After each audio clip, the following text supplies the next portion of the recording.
Друзья, всем привет! А в сегодняшнем видео я хотел бы поделиться с вами своим собственным опытом в строительстве каркасного дома, на примере именно своего дома.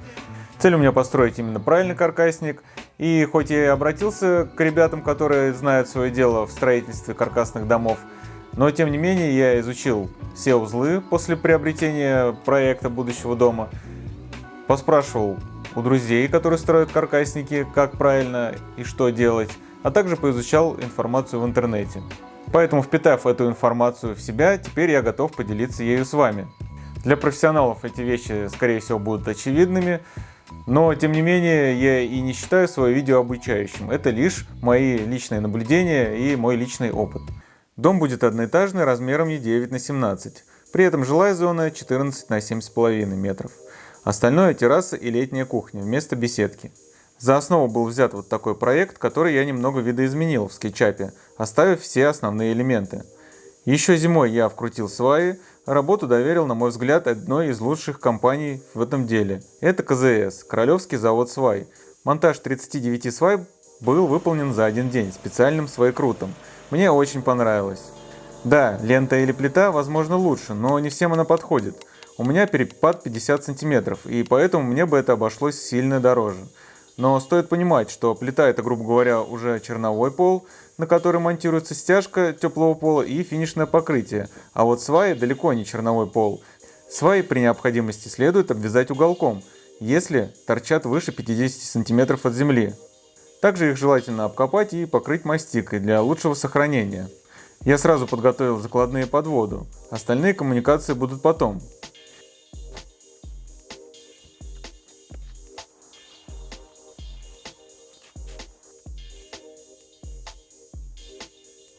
Далее на свае идет обвязка из пакета досок. Заметьте, не из бруса, а именно из досок, скрученных и избитых между собой и поставленных на ребро.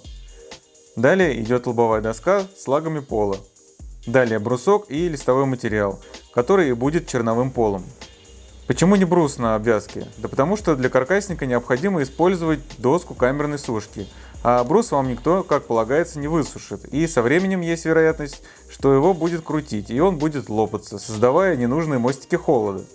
Я лично использовал вот такую сухую строганную доску с фасками, а точнее планкен. Производит этот пиломатериал торговый дом Крона, находится недалеко от Москвы, до моего объекта около 90 километров. Я предварительно съездил и посмотрел, что за доска, и по приезду уже не сомневался, где буду закупаться пиломатериалом на каркас. По ценам, как везде, но качества такого не было ни у кого. На всякий случай оставлю контакты в описании, может кому пригодится. Передавайте от меня привет. Вообще в описании под видео оставлю несколько ссылок на компании или людей, которые были задействованы в этой стройке. И теперь я могу с чистой совестью их рекомендовать. Это не реклама, а просто честный опыт и отзыв. Так вот, продолжим. Полы по лагам должны быть утеплены. Снаружи должна быть влаговетрозащита и сетка от грызунов. А внутри помещения должна быть пароизоляция. И вот слой за слоем вы приблизитесь к стоимости плиты. Но опять-таки, в моем случае из-за большого перепадного участка плита была бы гораздо дороже. Плюс для плиты требуются сразу большие вложения, а также сразу должны быть заложены все необходимые коммуникации. Так что тут надо выбрать по удобству, цене и начальными средствами, которые имеются на строительство. Так как я выбрал свайно-винтовой фундамент, то и рассказывать я буду о строительстве на таком фундаменте. Давайте подробнее остановимся на обвязке и зачем она нужна.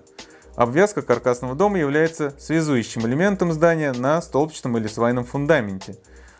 Все стыки должны быть над сваями и пробиты двойным рядом гвоздей на расстоянии 100-150 мм от стыка. До следующего соединения гвоздями должно быть расстояние не более 450 мм. С обратной стороны также должна быть пробивка, так, чтобы не попадать во встречные, то есть с разбежкой. Стыки в пакете досок должны чередоваться. Там, где средняя доска лежала на свае, две наружные должны быть в этом месте цельными. И также, если наружные стыкуются на свае, то центральная будет цельная. Соединение в углах должно выполняться так называемой елочкой.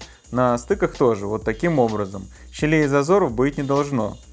Между сваей и обвязкой необходимо установить гидроизоляцию. В моем случае это вот такие квадратики от коньково-карнизной черепицы, что остались у меня от строительства мастерской.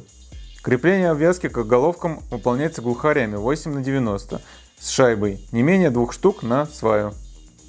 Далее на обвязку в моем случае кладутся лаги пола с лобовой доской по контуру.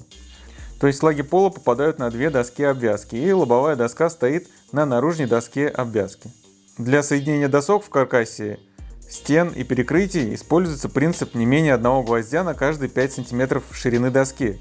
В моем случае дополнительно все прокручено желтыми саморезами 6х90. Обязательно должен присутствовать свободный ход на саморезах для хорошей стяжки.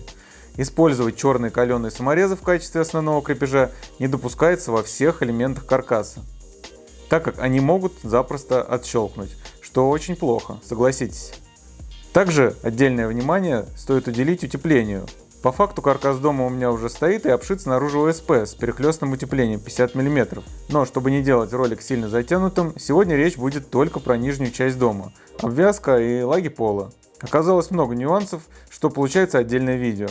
Про утепление могу сказать вот что. Планируется утеплить пол по лагам. Утеплитель стоит выбирать качественный, так как это одна из основ каркасного дома. Я выбрал вот такой USA Terra Pro 34 PN.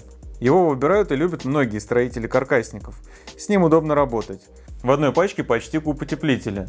Из-за его упругости стало возможно его сильно смять и запаковать. Таким образом, что при распаковке он становится вдвое больше. А также при такой упаковке материал удобно хранить на объекте, и он не занимает много места. Его можно смять как угодно, и он примет изначальную форму.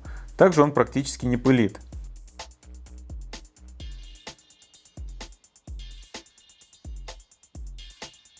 Наглядно могу показать, как он классно держится в лагах пола.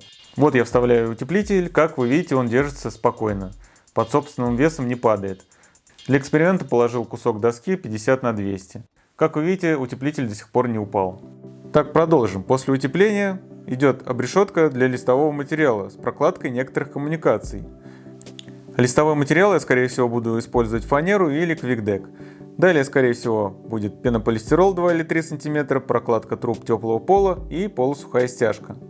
Это у меня так запланировано, а там посмотрим, возможно, незначительные изменения. Друзья, мой вариант исполнения вы теперь знаете, и в комментариях можете как-то его дополнить, изменить, покритиковать и рассказать, что я сделал так, а что не так. Также, кого вообще заинтересовала эта тема, то много информации можете теперь поизучать в интернете, там много чего интересного. Про остальной каркас я расскажу в следующих видео, там тоже много интересных нюансов. А в целом, если следовать принципам, озвученным выше, то можно получить довольно качественное и прочное основание для будущего дома. Если видео понравилось, то ставьте лайк и не забывайте подписываться и ставить колокольчик. Также не забывайте подписываться на телеграм-канал, там все события идут с опережением. Всем спасибо за просмотр и до новых встреч!